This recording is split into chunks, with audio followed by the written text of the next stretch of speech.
Nós estamos na nossa série sobre família, aí sim, que se chama Em Obra, Construindo Famílias Fortes. E o texto de hoje é o texto de Efésios, capítulo de número 6, versículo 4. Na semana passada a gente leu muito texto, né? Hoje é um versículo apenas.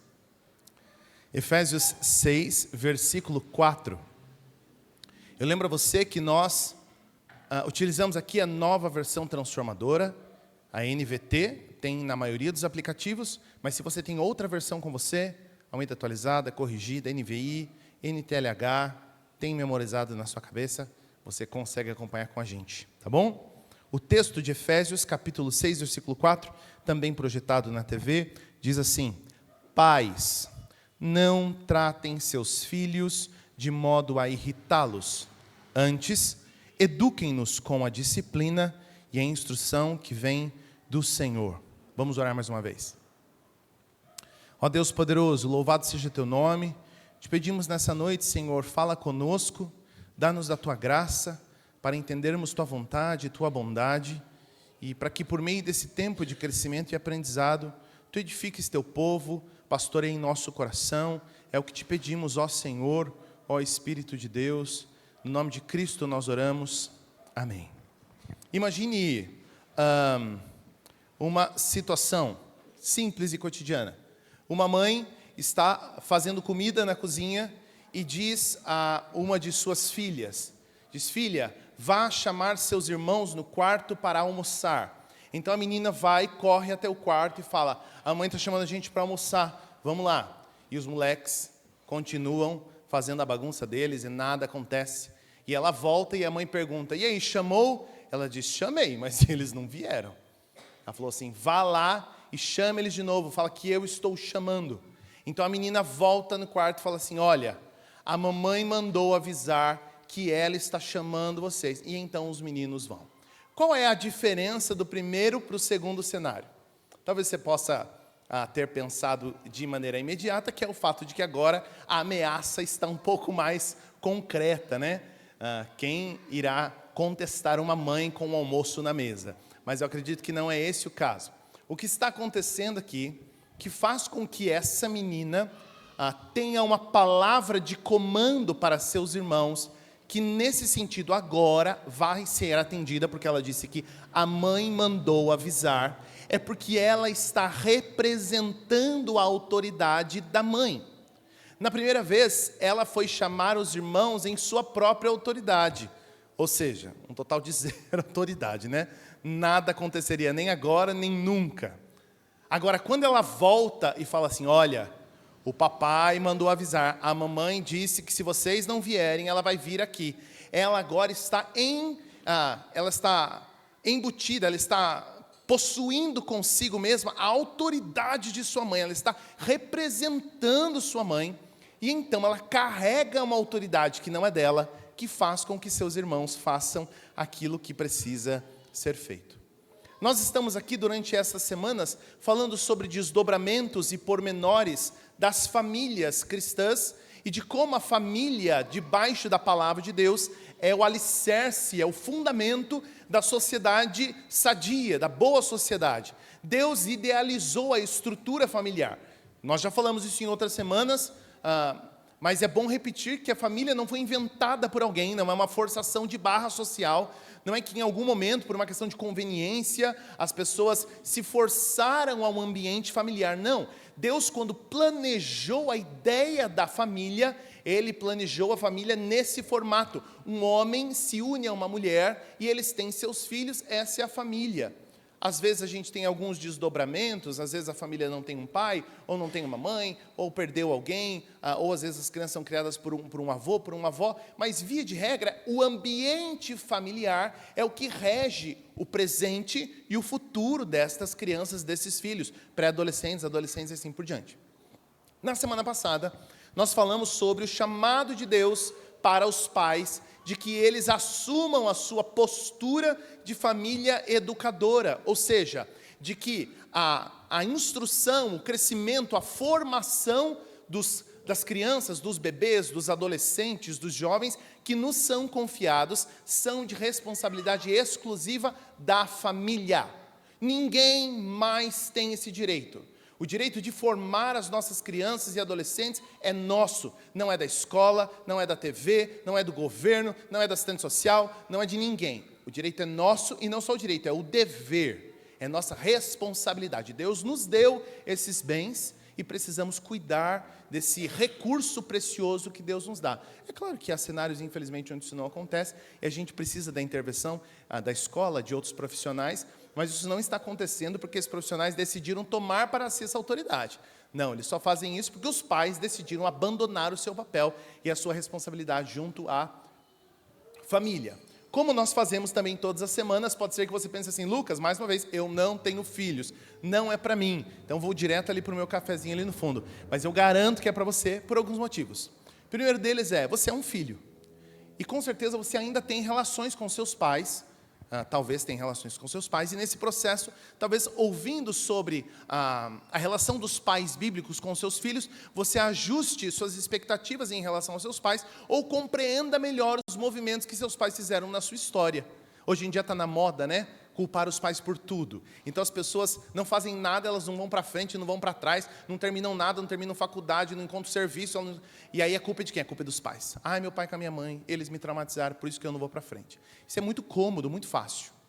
Então talvez você precise ouvir qual é a boa relação que pais têm com seus filhos para entender que às vezes o que seus pais fizeram foram bons comportamentos que você tinha outras expectativas, mas talvez elas eram pecaminosas. Talvez você não tenha filhos hoje, mas eles estejam aí batendo a porta. Hoje cedo veio um irmão aqui entregar um folder e já profetizou fortemente sobre a vida da Carol. Terça-feira, gente.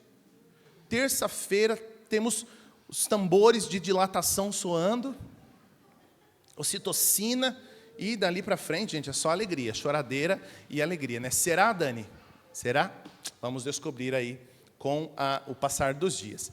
Mas talvez você vá ter filhos ainda e precise adequar a sua relação com estes filhos. Mas talvez você participe de maneira ativa ou de alguma forma, pelo menos, da criação de crianças e adolescentes que estão à sua volta. É o filho da sua irmã, é o filho da sua amiga, é o seu neto, é a sua neta, é o seu enteado.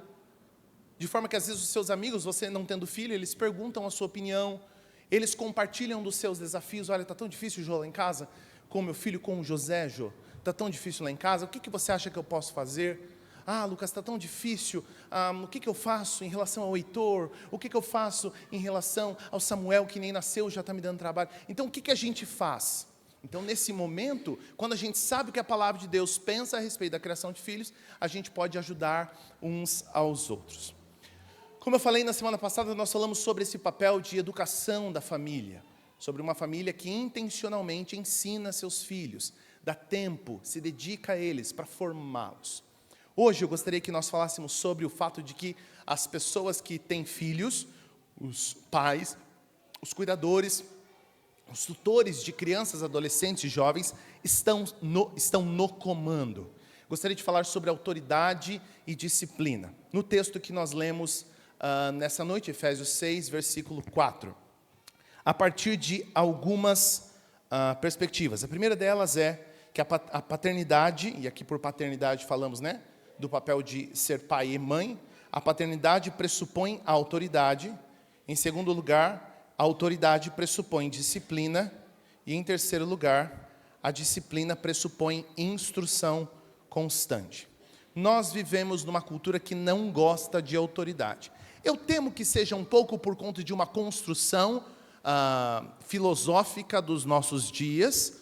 Há um sentido em que os nossos dias têm um prazer em desconstruir qualquer tipo de verdade, qualquer tipo de fala autoritativa. Isso não está muito em alta no nosso tempo, mas eu acredito que há uma parcela também de culpa do nosso próprio pecado. Ninguém gosta, né, de alguém dizendo para a gente o que deve fazer. Algumas pessoas são até mais fáceis e mais gentis diante de ordens. Agora outras, meu querido, elas não gostam de uma micro-ordem que seja. Já viu gente que estaciona assim, para no farol fechado, aí abriu o farol, aí a pessoa de trás já, pã, buzina. E aí, ao invés de você simplesmente andar, porque talvez você pode pensar, não, a pessoa está me avisando. Não vi que abriu. Aí você fica, opa. O que esse cara pensa que é para me falar que eu tenho que andar? Acabou de abrir o farol. É uma coisa imediata no nosso coração. A gente não gosta que as pessoas digam para nós o que a gente deve fazer.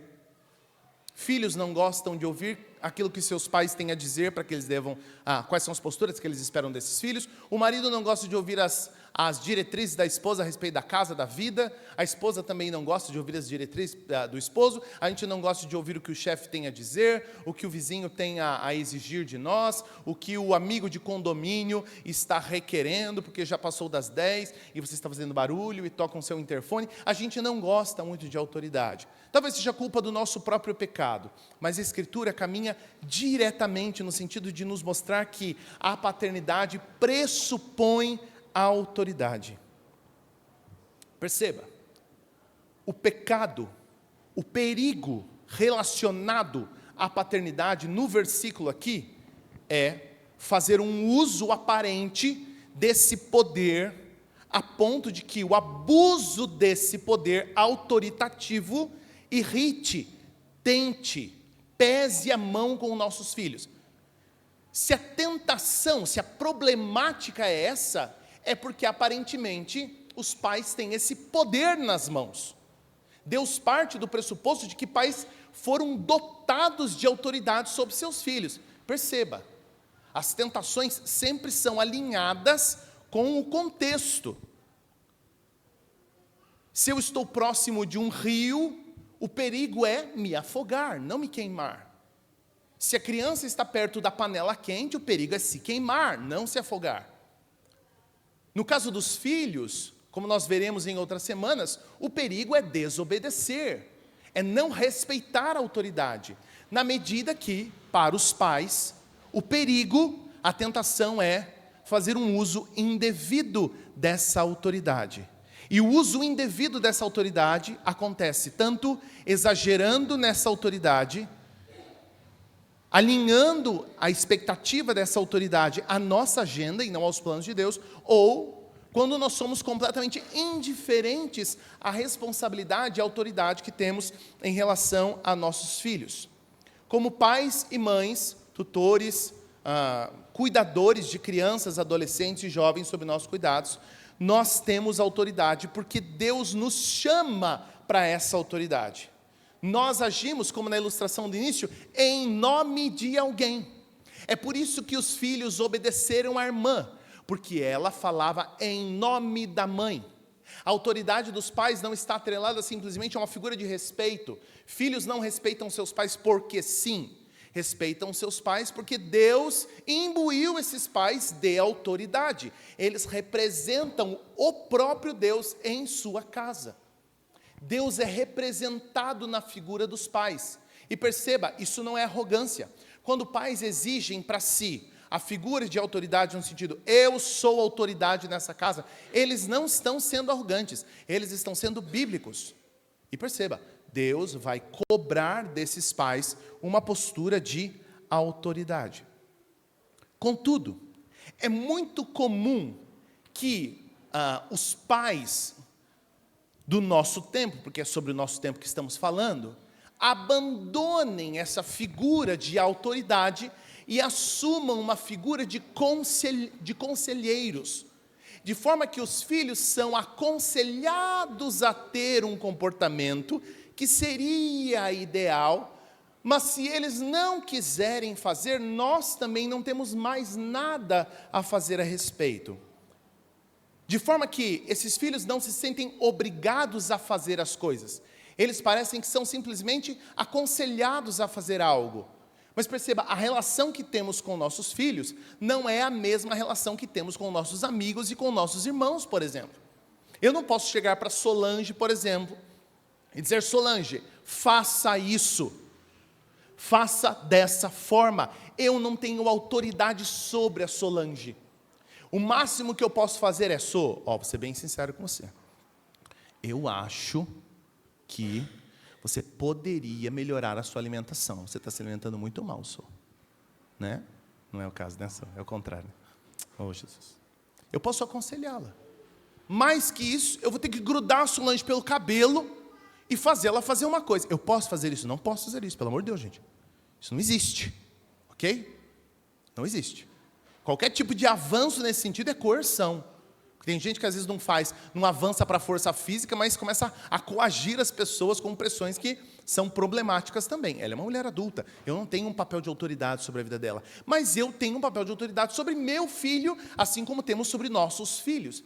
De forma que nós não damos bons conselhos a nossos filhos, nós dizemos a eles o que eles devem fazer, porque paternidade pressupõe a autoridade. Poucos pais estão desejosos por fazer algo como, por exemplo, dizer para seus filhos: filho, eu preparei aveia para o café da manhã. É um alimento bom e nutritivo. Eu quero que você coma. Em outro dia, vamos ter algo que você gosta mais. Muitos pais estão mais inclinados a dizer: filho, o que você quer comer no café da manhã? O que você gosta? O que você está disposto? Você não quer comer a aveia que eu preparei para você? Você quer outra coisa? De forma que isso pode soar muito bondoso, muito educado, mas o que realmente está acontecendo num cenário como esse que ilustramos aqui? A criança está aprendendo que ela é quem decide. Ela diz o que é bom para ela. Porque você está ofertando para ela essas alternativas. Esse padrão de comportamento desses pais começa a se repetir e avança para a escolha da roupa. A criança não quer vestir a blusa, não quer colocar essa camiseta, não quer colocar esse tênis, avança para o horário de dormir. Ele não está muito afim de dormir agora. Ele não quer comer isso. Ele não quer ser amigo dessa pessoa, ele não quer deixar de ser amigo dessa pessoa. No tempo livre dele, ele não quer fazer tal coisa, ou agora ele quer ter tempo livre, ele não quer estudar, e assim por diante. De forma que quando a criança atinge seus 5, 6, 7, 8 anos, ela já é na prática dona de si mesma. Quando essa criança atinge seus 13, 14, ela está absolutamente incontrolável. Não há o que bote freios nesse pré-adolescente, nesse adolescente. Por quê?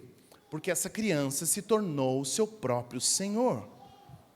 O que aconteceu é que em algum momento da infância dessa criança, os pais abriram mão da responsabilidade de conduzir e passaram a terceirizar as decisões, oferecendo opções demais, quando na verdade eles deveriam exercer direção. A nossa sociedade reduziu aos pais a tarefa apenas de cuidar. Os pais dão comida, dão coberta, dão cama, dão casa, dão telhado.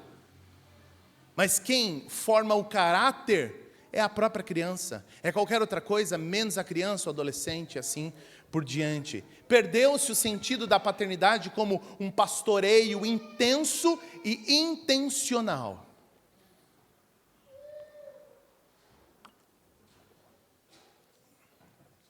Teve uma época que nós tivemos uma vizinha, e essa vizinha tinha um menino lindo, tem ainda, né? Está todo mundo vivo. Tem um menino lindo, e aí ela compartilhou conosco uma vez que ela compra fardos de miojo por mês, porque o menino só come miojo e nuggets. E aí eu fiquei me perguntando, o que está escondido por trás de uma fala? O meu filho só come nuggets e miojo. Pode ser qualquer outra coisa. É claro que essa é uma versão apocalíptica alimentar, né? Assim, se houvesse um império feito de sódio e autodestruição, seria essa dupla linda de miojo e nuggets, né? Se Deus quiser, ela faz o nuggets na air fryer para dar uma melhorada no cenário, né? Se Deus quiser. Ai, Jesus. Mas eu fico pensando, o que rege uma fala como essa? Como assim? O menino só come nuggets e só come miojo. Ele comprou o nuggets e o miojo no mercado com o salário dele, do trabalho que ele tem? Não. Quem comprou? Você comprou? Então não é o menino. Então é você. Porque no dia que esse menino disser, eu estou com fome, e você disser, hoje nós fizemos arroz, feijão, bife, tomate picadinho e salada de alface. Ele disser, eu não como isso. E então você vai, abre um saquinho de miojo, preparado em apenas 3 minutos, faz um miojo apenas em 3 minutos, de galinha caipira, de longe é o melhor. De longe, não que eu tenha comido. Não, não é? É, gente, é o melhor, de longe, gente, muito bom. O de galinha caipira, e faz ali uns 4 ou 5 nuggets. Você está dizendo para essa criança, diante do ambiente, do cenário de nos alimentarmos, quem decide o que você vai comer é você. Quem tomou para si essa autoridade é você. Mas Lucas, você não sabe. Se eu não dou nuggets e miojo para esse moleque, ele começa a chorar, e ele faz um escarcéu, e ele começa a quebrar as coisas. Claro, ele começa a quebrar as coisas porque ele é um marmanjo de 2,10 metros. Impossível de conter uma criança. Quem é que terá força para segurar uma criança de 4 anos? Eu me pergunto, eu entendo famílias assim. O filho quebra tudo porque ele é muito forte, né? Ele está dotado de todo o poder do mundo. Pai e mãe falando, pelo amor de Deus, não vou chegar perto, senão eu vou levar um murrão na cara aqui. Não, gente, quem que não consegue segurar uma criança de 4 anos, pelo amor? Ele vai chorar. E? Qual o problema de chorar? Choramos tanto na vida, né? Vai morrer de chorar? Qual o problema de chorar? Percebe? Em último sentido, é uma escolha paternal. E claro, nós estamos aqui circunscritos à esfera da alimentação, por exemplo. Que, meu querido irmão, eu sinto lhe informar que é uma das menos preocupantes. Por mais que o nosso tempo adore associar boa vida à boa saúde, mas essa é a menor das nossas preocupações. Porque vai haver um momento em que seu filho vai ser mais velho, e ele vai querer ter outras práticas. É a namoradinha da escola, é o namoradinho escondido, que quer dormir em casa, é o amigo que quer me levar para uma festa, hoje não quero acordar para ir à igreja porque eu estou com sono, não vamos ler a Bíblia, não vamos fazer devocional, não vamos orar. E quem é que determina se essas coisas serão feitas? É o adolescente, é a criança, é o jovem. Eu fico encucado em pensar, como é que pais que deram tudo a seus filhos, como eles quiseram e na medida da escolha deles durante toda a infância, realmente acreditam na mentira e na falsa ilusão de que quando eles forem adolescentes, que aí sim você vai ter um marmanjão de 1,80 m na tua casa, aí você vai segurar ele. Ah, vai, mas com certeza. Que ele não vai fazer nada fora da tua vista, escondido de você. Não, não vai. De forma alguma. Não se preocupe com isso. Percebe? Se nós abandonamos a responsabilidade de nossa autoridade, damos essa autoridade para nossos filhos, eles vão assumir. Vão tomar as rédeas e vão tomar as rédeas do jeito deles. Do jeito que eles quiserem. Ai, Lucas, mas sabe o que é? Eu vi uma vez um vídeo de uma psicóloga. Ah, me desculpa, irmão, mas o que é você com a tua psicóloga? Quem nos dá autoridade não é a psicóloga, quem nos dá autoridade é a Escritura. Ah, Lucas, mas eu vi uma vez um vídeo da Paula Carrossela, a pedagoga, que ela falou uma vez que nós não podemos ser assim com a criança. Criança não pode dizer que não para a criança. Já viu esse vídeo dessa mulher? No Instagram? Acha essa mulher lá, a Paula Carrossela da educação. Nossa, vídeo bom dela. Falou que se você fala não para a criança cedo, depois a criança cresce. Nossa, começa a fumar narguile, vapor, por causa daquele não que você falou lá atrás. Ah, dá licença, irmão, para com isso. Essas coisas que a gente ouve, vê no Instagram, a avó falou, o amigo falou, a amiga falou. Não, gente, para com isso. A Escritura nos deu autoridade, Deus nos responsabilizou. Você se lembra da parábola dos talentos? Quando o homem que dá os talentos às pessoas, ele volta para cobrar esses talentos, ele fala, o que você fez com o talento que eu te dei? Ah, eu escondi, eu guardei com medo de perder e não fiz nada com ele. Deus vai chegar em algum momento e vai nos dizer, o que você fez com o filho que eu te dei? Onde está aquela criança, aquele adolescente que eu te presenteei? O que tu fez com ele? Ah, Senhor, eu fiquei com medo dele não gostar de mim, então deixava ele fazer tudo o que queria. Porque eu ouvi tanto não na minha infância, e aí eu falei assim, eu não vou ser um pai assim. Eu quero ser amigo do meu filho. Então assim, eu quero ter um relacionamento de abertura com o meu filho. Então eu prefiro, por exemplo, que ele faça as coisas em casa do que fora. Entendeu? E aí você começa a inventar umas teorias da sua cabeça, e Deus vai te questionar o que você fez com os filhos, com os recursos que eu te dei. De forma que, meu querido irmão, se você está devendo uma postura de autoridade em relação a teus filhos, retome essa autoridade. Quer algumas dicas para perceber se você já perdeu a autoridade do teu filho? Te dá aqui um checklist de coisas para você fazer, testa com ele.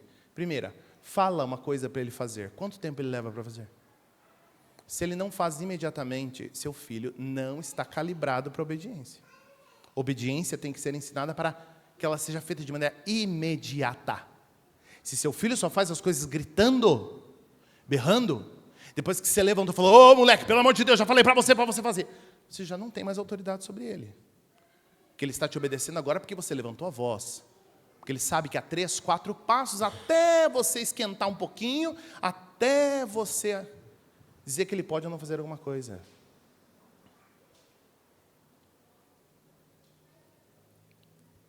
Percebe? Quando você coloca a obediência do seu filho à prova, testa essa obediência, você descobre se de fato ele está treinado nisso. Segunda coisa, por exemplo, você fala por favor para o seu filho?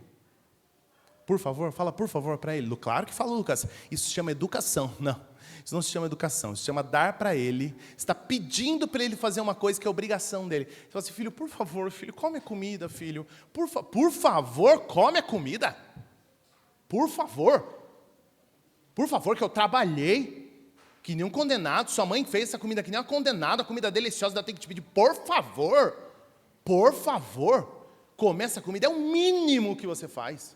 Gente que parabeniza a criança, terminou de comer o prato, fala, parabéns, olha gente, comeu tudo, parabéns, comeu tudo, parabéns do quê? Parabéns do quê? Bater uma laje, construir um prédio? Parabéns que comeu a comida? Parabéns, hein? Comeu toda a comida. Oxe, como assim parabéns, comeu toda a comida? Parabéns, tomou banho. Oxe, parabéns, tomou banho? Você suja e fedida, criança, mais da vida? Entende? São falas que sinalizam que seu filho já precisa de muito para poder te obedecer.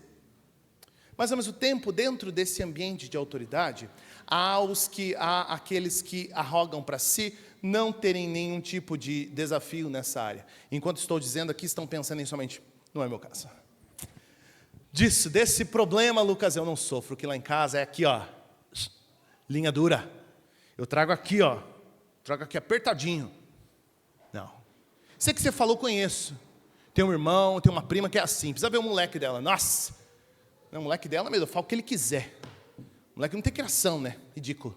Faz o que quer, assiste televisão, come doce, moleque assim, vai ser um marginal, né? Agora, o meu filho leva aqui, ó. Os meus filhos eu criei na linha. Então, sinto lhe informar, meu querido irmão, que talvez essa coisa de criar teus filhos na linha seja só abuso de autoridade. Seja tentar enquadrar teus filhos numa agenda sua e não do Senhor. Porque perceba, a instrução do versículo é exigir que os pais não façam um abuso dessa autoridade. O texto diz, não tratem seus filhos de modo a irritá-los. O termo aqui para irritação, originalmente, que é provocar a ira, incitar a indignação, dá uma ideia de irritação contínua. São posturas e atos que vão tirando a paciência de nossos filhos, porque eles estão sendo abusados em nosso excesso de autoridade. Implica provocar reações de frustração ou raiva profunda nas crianças, adolescentes, jovens, por atitudes repetidas, injustas ou incoerentes dos pais. Pais que não têm regras claras sobre o que deve ou não ser feito. Pais que exigem coisas que eles não estão dispostos a fazer. Não é apenas uma irritação momentânea. A criança ficou irritada, estourou. Não. É um padrão de comportamento parental que desencoraja, frustra ou revolta nossos filhos. De forma que há algumas coisas para se observar aqui. E uma das mais caras, meu irmão, é que no processo de exercer a autoridade, é o gato? Vocês sentiram um cheirinho? Eu acho que ele está vindo e fazendo as coisas dele ali. Vamos ter que sacrificar. Abre o olho, que gato é coisa ruim, gente. Vamos lá.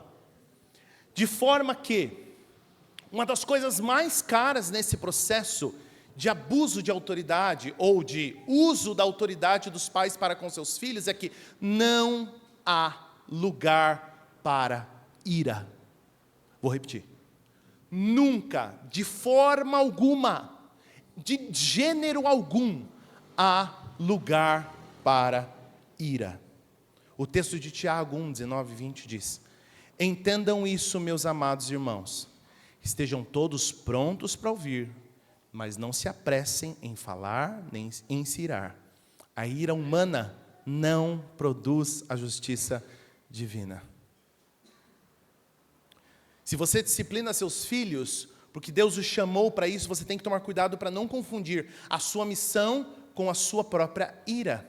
Corrigir seus filhos não é extravasar frustração pela ofensa cometida contra você, mas lembrar a criança que o pecado dela é, antes de tudo, uma ofensa a Deus.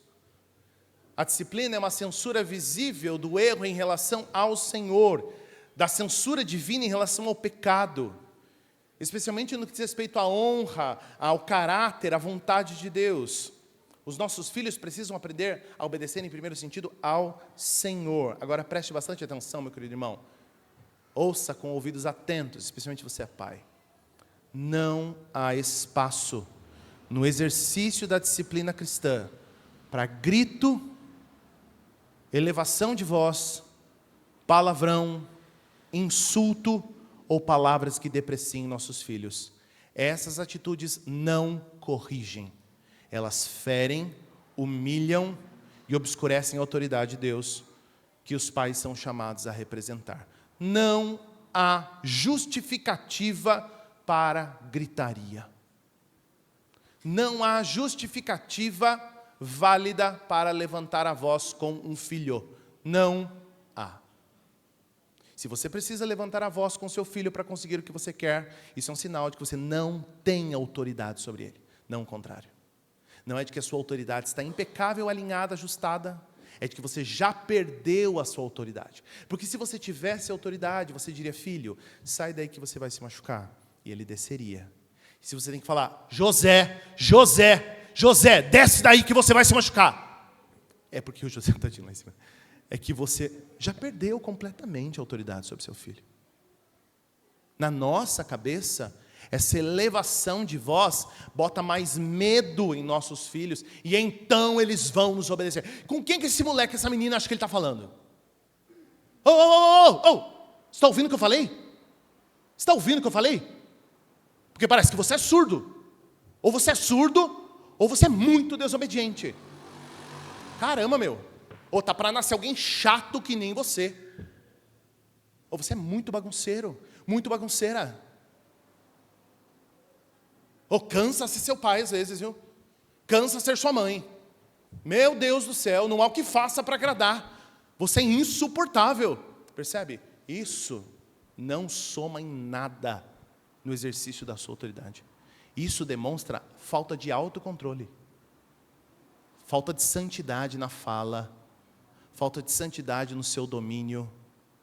É óbvio, a gente está falando de filhos aqui, mas isso vale para qualquer área da vida. Meu querido irmão, não há justificativa bíblica para levantar a voz. Com tua esposa, com teu esposo, com teu cachorro, com teu vizinho, com o cara do carro na frente que te fechou, e especialmente também com nossos filhos. Não há. Você pode estar sendo autoritário, você pode estar sendo inconstante, como falamos semana passada, isso confunde nossos filhos. Tem coisa que tem hora pode, tem hora que não pode, tem hora que vale, tem hora que não vale. Vale segundo a conveniência dos meus pais. Injustiça, filhos que são penalizados e cobrados por coisas que são injustas. O pai não coletou os fatos de fato, não coletou os dados, não ouviu todas as partes, já saiu despejando coisa na cabeça do filho. Palavras duras, exigências excessivas. Essa autoridade não existe para satisfazer o meu e o seu ego, de nos sentirmos obedecidos. Meu filho me obedece. Olha, se tem uma coisa que eu posso falar que meu filho me obedece. Meu filho não tem coragem de fazer isso, até você descobrir que ele está fazendo nas tuas costas, e aí você passa bastante vergonha só para você aprender. Tem pais que eles fingem, eles não querem ver a verdade. Endeusam seus filhos, fingindo que eles são perfeitos, não duvidam deles, com medo de saber que seus filhos têm potencial para feri-los e para desobedecê-los. Mas continuando, em segundo lugar, se paternidade pressupõe autoridade, a autoridade pressupõe disciplina.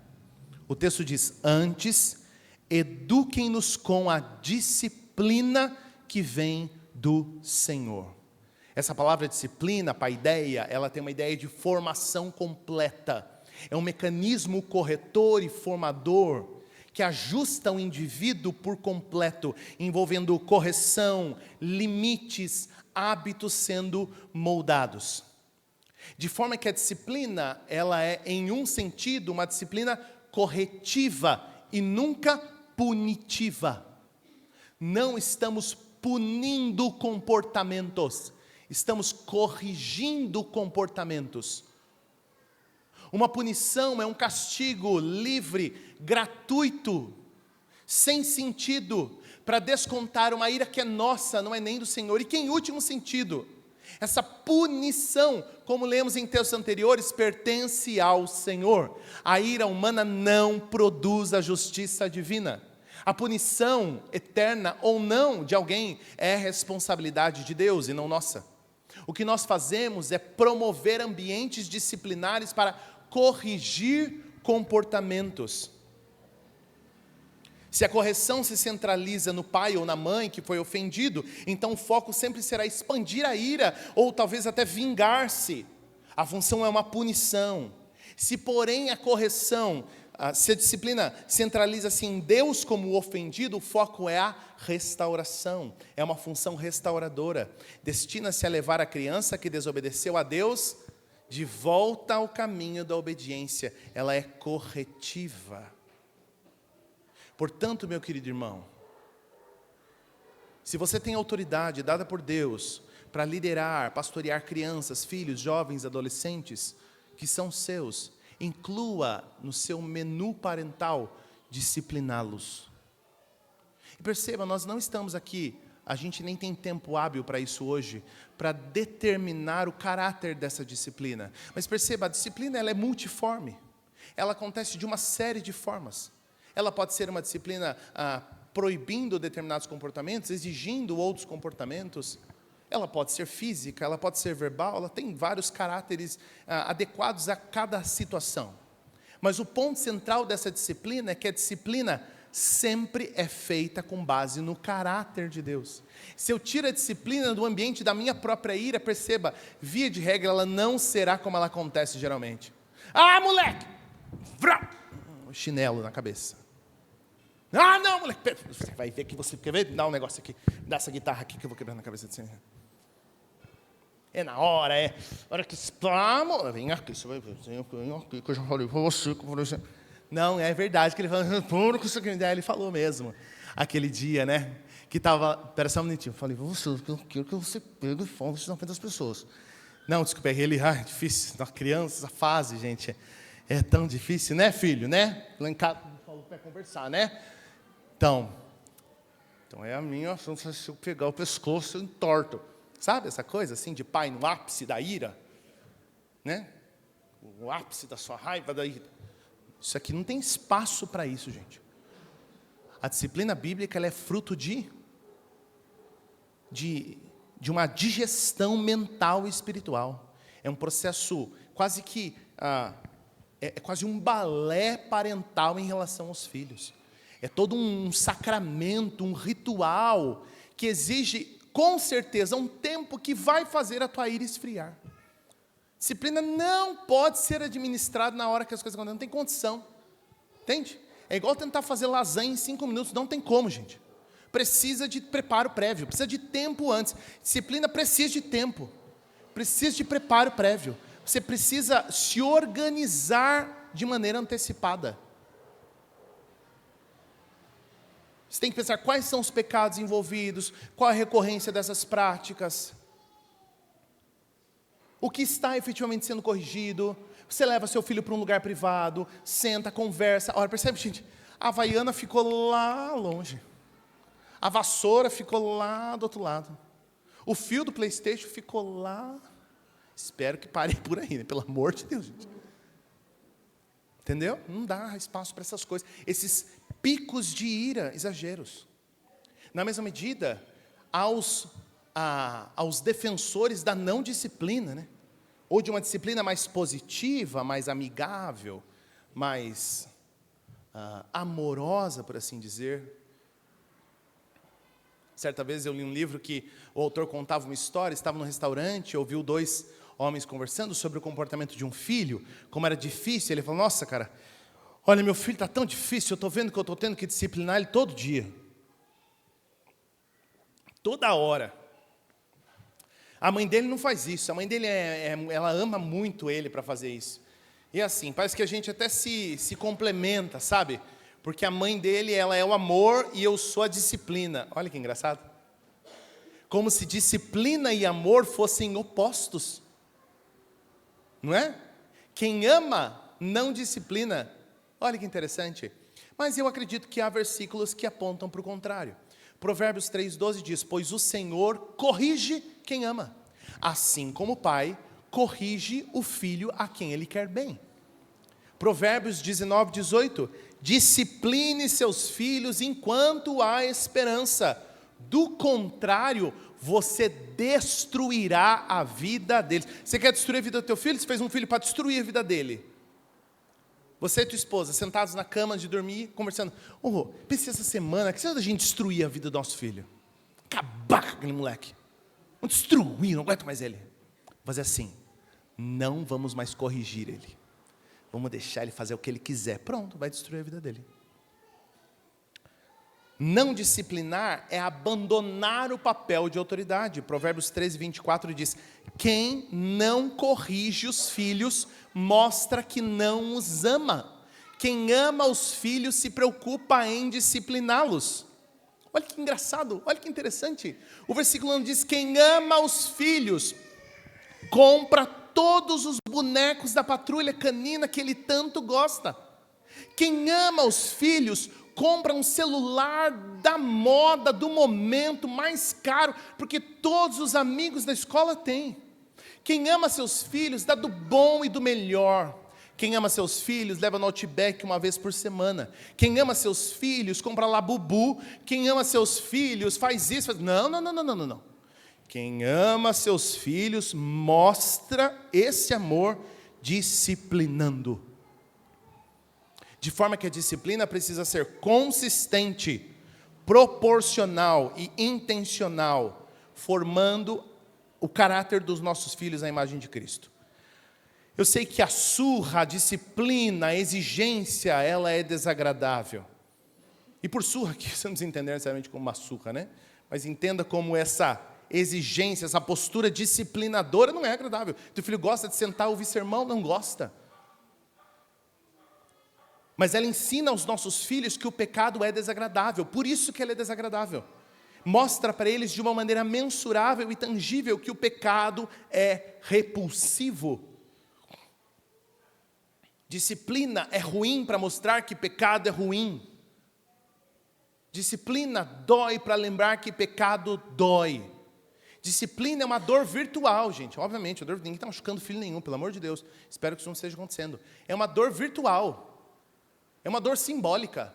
Para mostrar para o seu filho que essa dor simbólica, ela está protegendo essa criança, esse adolescente, de dores realmente duras e severas que a vida pode trazer no futuro. Portanto, meu querido irmão, se você é desses: eu não sou de disciplinar, eu morro de dó, eu não... Pare de morrer de dó. Se você quer morrer de dó mesmo do teu filho, faça alguma coisa por ele. Faça alguma coisa. Você está destruindo a vida do seu filho, dando a ele tudo o que ele quer, do jeito que ele quer, na hora que ele quer. Mas ele não vai gostar, mas não vai gostar mesmo. Você acha que um pecador vai gostar que você tire ele da zona de conforto do pecado dele? A gente não é assim, nossos filhos também não serão. Você acha que eles vão agradecer, papai? Muito obrigado. Eu quero agradecer o Senhor nesse almoço, porque todos os meus colegas da sala já têm iPhone e eu não tenho. Eu quero te agradecer, porque isso está formando o meu caráter. Você consegue imaginar um adolescente falando isso?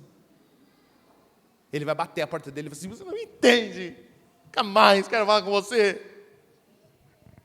Nossa, pai, você é chato, meu. Não vai falar, é claro que não vai. Não vai. Pecadores se incomodam quando seus pecados são contrariados. E em último lugar, meu querido irmão, se a autoridade que Deus nos deu, a paternidade pressupõe autoridade, e a autoridade pressupõe essa disciplina corretiva, essa disciplina corretiva exige uma disciplina formativa. A disciplina pressupõe instrução constante. O versículo que lemos diz, antes eduquem-nos com disciplina e instrução que vem do Senhor. Olha o que diz Provérbios 6, versículo 23. Pois o mandamento é lâmpada, e a instrução é luz, e as correções da disciplina são o caminho que conduz à vida. Você quer conduzir teu filho à vida? Forme-o. Forme-o. Exorte-o, discipline-o de maneira formativa. Disciplina sem instrução gera medo ou rebeldia. Instrução sem disciplina gera desobediência ou indiferença. Eu quero caminhar com você nesse ponto final, para terminar, caminhar com você para algumas instruções práticas a respeito dessa formação, dessa disciplina formativa. A primeira delas, instrua seus filhos nos grandes temas da salvação. Precisamos trazer nossos filhos de volta à cruz de Cristo sempre e sempre. Precisamos ensinar-lhes porque eles pecam. Precisamos ensinar-lhes quais são as consequências e como Cristo é a única esperança para nossos filhos. Você quer formar essa criança? Porque a disciplina corretiva, a disciplina que restringe, que corrige, seja ela qual for, é apenas uma parcela e muito pequena do processo, meu irmão. Se você passa na relação que você tem com seu filho, disciplinando-o o dia inteiro, corrigindo o dia inteiro, você não está fazendo um bom trabalho. Porque a maior parte do trabalho é formar nossos filhos. E então, formar nossos filhos é falar a eles a respeito dos grandes temas de salvação. Filho, você é pecador. O que você fez é pecado. Pecado merece punição, punição eterna. Não tem como pagar o seu pecado porque você é desobediente. Você é ruim igual o papai, igual a mamãe. Nós também somos ruins. Nós também erramos. A gente também falha. Nós não satisfazemos o Senhor. Você precisa de Cristo. Cristo vai te fazer uma criança que empresta brinquedo. Cristo vai te fazer uma criança que obedece. Cristo vai te fazer uma criança que come os vegetais. Cristo vai te fazer uma criança gentil, bondosa, amiga, altruísta. Você precisa de Jesus. Olha, moleque, esse jeito que você está precisando é você está precisando de uma surra, moleque. Não. Está precisando de Jesus. Filho, isso é dureza. Lucas, então eu espero chegar assim com uns 14 anos de idade para ter essas conversas mais sérias com ele. Não, gente. Pega o Bernardo assim, no ápice dos 45 quilos dele, tem nenhum ano de idade. Gruda e fala assim, Bernardo, isso é pecado, menino. Você precisa de Jesus para você ser um bebê melhor. Helena, você precisa de Jesus para ser uma criança melhor. Ana, Rebeca, Benjamin, precisa de Jesus para aprender a obedecer, a ser grato, comer a tua comida. E aí vai subindo, vai subindo, vai subindo. Nossos filhos precisam ser pastoreados nos temas de salvação. 2, para formar nossos filhos, repreenda, presta atenção, repreenda e impeça-lhes de tudo que seja nocivo à salvação. Eu sei que pode soar para alguns ouvidos um pouquinho exagerado demais, mas é exatamente isso que eu estou te falando, meu irmão. Não só repreenda, impeça os teus filhos de ter contato com coisas que possam ferir a salvação deles. Proíba, tire de perto deles. Essa história de, ai, meu filho precisa ter contato com Satanás. Para com isso, gente. Se ter contato com as coisas resolvesse, a gente pegava um vídeo de coisas que vocês sabem muito bem o que é, que ninguém deveria assistir, e mostrava uma criança de 4 anos. Olha, em algum momento você vai ter que ter contato, saber que o mundo é assim. Solta uma criança então de 3, 4 anos, lá na 25 de março, 10 horas da noite, sozinha. Precisa saber que o mundo é mau, né? Podem assaltar ela a qualquer momento. Precisa saber disso. Precisa conhecer. Uma vez meu filho veio e falou assim: pai, queria ir na balada com meus amigos. Eu falei: filho, pode ir. Você não vai gostar, mas pode ir. Vai lá um dia. Vai na balada lá. Vai um dia na balada, o quê? Pelo amor de Deus. Está pegando teu filho e jogando na boca do devorador. Para com isso, pelo amor de Deus, gente. Proíba teus filhos de tudo que seja nocivo à salvação deles. Essa é a sua responsabilidade. Quando eles tiverem mais de 18 anos, aí eles resolvem o que eles vão fazer da vida deles. Mas até lá eles não têm condições de lidar com estas coisas. Eles não têm saúde mental para lidar com isso. É por isso que somos profundamente contra qualquer tipo de sexualização, ensino sexual, essas cartilhas de gênero sendo ensinadas nas escolas. Por isso que somos profundamente contra. Meu filho não é obrigado a ouvir essas coisas. Não é obrigado a ouvir essas coisas. O filho é meu, e eu faço com ele o que eu quero. Eu protejo ele do que eu quiser. Se você não quer proteger o seu, faça o que você quiser com o seu. Mas o meu, eu protejo. Há um livro de um homem chamado Cotton Mather, chamado A Family Well Ordered, uma família bem ajustada, que ele diz o seguinte, um livro sem muita organização, um livro de um puritano que fala sobre família, mas é um livro fenomenal. Ele fala o seguinte: suplico-lhes, pais, interponham sua autoridade a fim de deter e checar a carruagem de seus filhos quando viajam pelos caminhos do destruidor.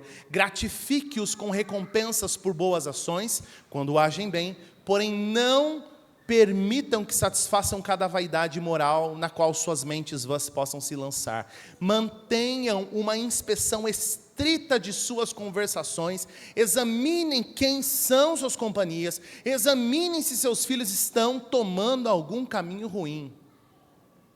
É evidente que nós não podemos proteger os nossos filhos de pecar, não podemos fazer isso. A gente não tem condição de fazer essas coisas.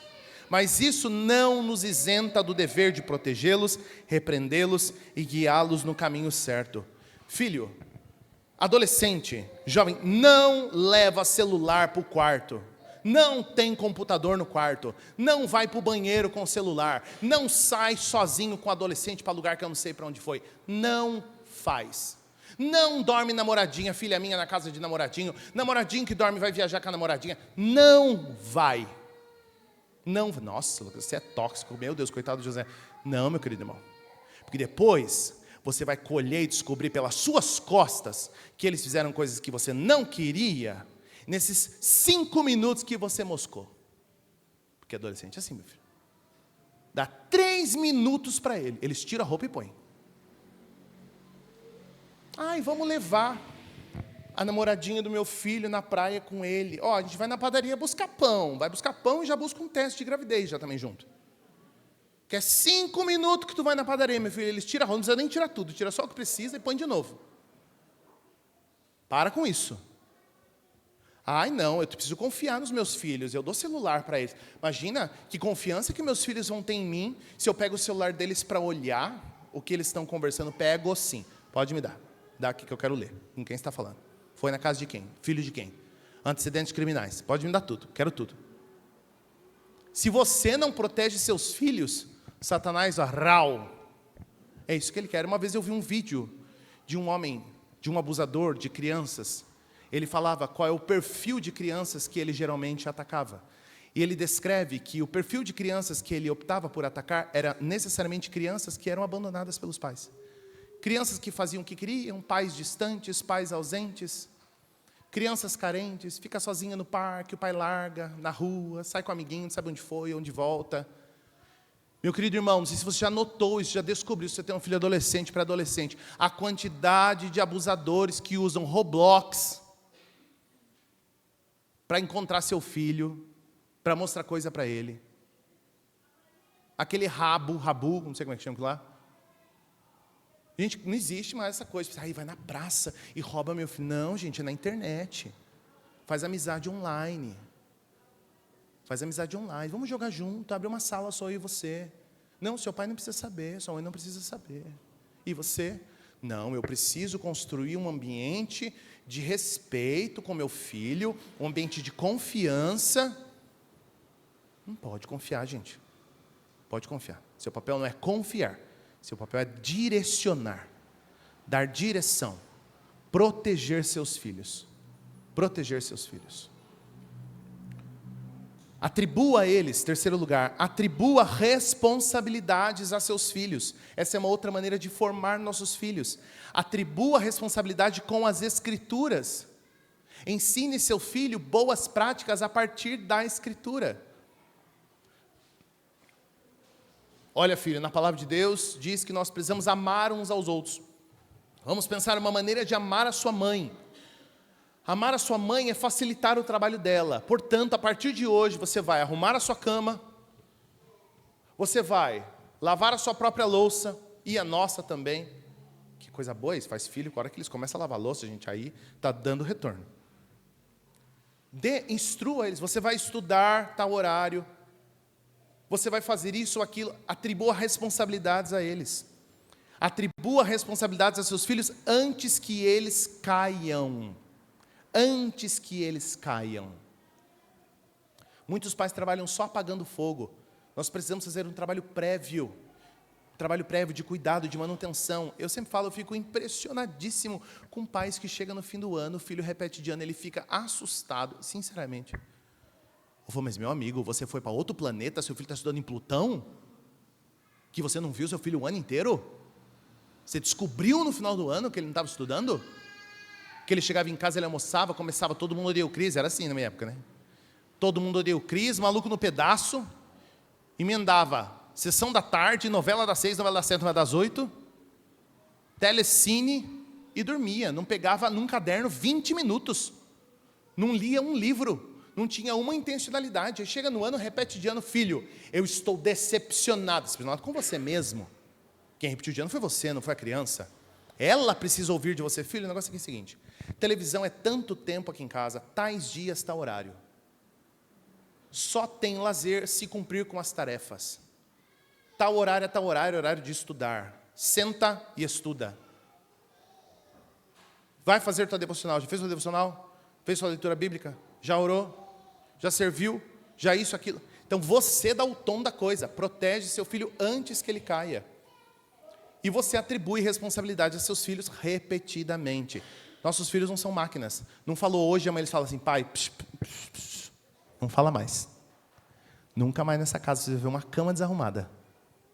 Eu entendi já. Entendi tudo, pode deixar. Se até funcionário tem que repetir várias vezes, o pessoal quer pago para fazer. Imagina filho, que a cabeça dele, ele vai arrumar um dia, e no outro dia, meu filho já esqueceu de tudo. Volta lá de novo, filho. Acho que você está esquecendo o que a gente combinou. Há um combinado claro aqui em casa. Atribua responsabilidades. Ainda formando seus filhos, viva uma vida exemplar diante dos seus filhos. Uma das coisas que mais formam o caráter de nossos filhos é o que eles veem em nós. Esse mesmo livro, o autor diz o seguinte: será impossível para você incutir algum bem em seus filhos, se você mesmo parece vazio desse bem. Pesado, né?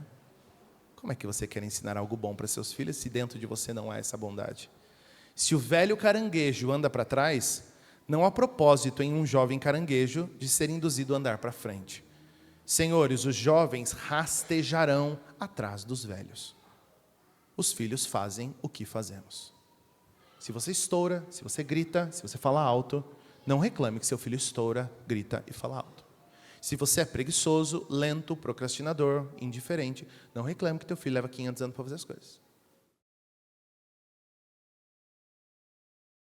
Seu dia a dia, para as coisas que fazem sentido para você, não se espante e nem reclame quando teu filho mentir também. Não reclame quando teu filho quiser ter más práticas que aprendeu com você mesmo. No dia que teu filho levantar a voz com a tua esposa, talvez ele tenha aprendido com você, que levanta a voz com a tua esposa. No dia que teu filho levantar da mesa, largar um pratão lá em cima da mesa com sua esposa, fosse uma empregada que tivesse que lavar a louça dele, talvez ele tenha aprendido com o papai, que levanta e vai esticar as pernonas lá para assistir da Atena, enquanto a empregada tem que lavar a louça. Então, nossos filhos vão replicar nosso comportamento. E, em último sentido, meu querido irmão, para formar, disciplinar de maneira formativa nossos filhos, ore por seus filhos. Ore pela vida de seus filhos. E eu quero terminar lendo, mais uma vez, uma citação deste mesmo autor, desse mesmo livro. É uma das citações mais impressionantes a respeito da nossa relação com nossos filhos. Preste bastante atenção. Ore pela salvação dos seus filhos. Traga o nome de cada um todos os dias diante do Senhor, com oração, cujos gritos traspassarão os próprios céus. Batalhe com o Senhor. Não aceite recusas. Proteste solenemente: Senhor, eu não te deixarei ir, a não ser que abençoes este meu pobre filho e o faça teu filho. Faça isso até que, se for o caso, o seu coração seja levado por um toque dos céus, a confiança de que Deus abençoa esse filho, que será abençoado e salvo para sempre. Arraste a vida de seus filhos ao altar do Senhor em oração. Coloque-os diante de Deus e fale: Senhor, eu não saio daqui enquanto o Senhor não me disser que o Senhor vai cravar a tua graça no coração desse filho, que o Senhor vai revirar a vida desse menino e dessa menina de ponta cabeça, para mostrar que ele precisa de Cristo Jesus, assim como eu também precisei um dia. Lute por seus filhos, meu irmão. Lute por eles. Eles são bens muito preciosos, para que a gente entregue esses filhos ao mundo, ao mal, a Satanás, por conta da nossa preguiça, por conta da nossa falta de tempo, por conta da nossa indisposição, por conta do nosso ego, das nossas idolatrias. Não abandone seus filhos. Recue financeiramente se necessário, faça menos horas de trabalho, abandone, mude de emprego em prol do futuro do seu filho. Teu filho não precisa do seu dinheiro, ele precisa da sua presença, do seu ensino, do seu pastoreio. Se matou de trabalhar e entregou o filho de bandeja para Satanás. Deu tudo, todos os brinquedos e coisas e roupas e passeios do momento. Mas se esqueceu de ver que seu filho estava numa carruagem, como lemos aqui, a caminho da destruição, e nada foi feito a respeito. Fale com teus filhos. Desliga o celular, desliga a televisão. Tenha tempo de intencionalidade, dá tempo ainda, meu irmão. Trate-os como bens muito preciosos, que o Senhor nos deu, para que a gente faça por eles aquilo que o Senhor Jesus fez por nós, para que a gente viva por eles, para que eles encontrem com Cristo em algum momento. Lute por seus filhos, meu irmão. Famílias fortes são famílias que lutam por seus filhos. Vamos orar, meu irmão. Senhor Deus poderoso, te louvamos, ó Pai, porque nos dás graça e nos presenteias com crianças, com jovens, com adolescentes, com bebês, com jovens adultos, com adultos, nossos filhos, ó Deus, que o Senhor nos deu graciosamente, para que os pastoreemos. Ó Deus, não nos deixes perder estes filhos pelos vãos dos nossos dedos, ó Deus, entregando-os à morte, tentando ser pais da moda, ser legais, ser famosos, divertidos. O Senhor nos chamou para ser os pastores destes filhos. para encaminhá-los à cruz de Cristo, para mostrá-los de Jesus, o Salvador, que nos salvou. E pedimos ao Senhor encarecidamente, ó Deus, salva nossos filhos, ó Senhor. Salva os filhos que já estão conosco, salva os filhos que ainda estão no ventre, salva os filhos que ainda não nasceram. Salva os filhos mais velhos, há tempo ainda, Senhor. Tem misericórdia de nossos filhos, faz com que eles confessem a Cristo Jesus, o nosso Deus, não para a nossa glória, mas para a glória do Teu nome. É o que te pedimos em Cristo Jesus. Amém. Deus te abençoe, meu querido irmão, que você seja edificado, pastoreado pela palavra do Senhor, para que possamos lutar e viver para a glória desse Deus, em prol da família que o Senhor nos ofertou graciosamente.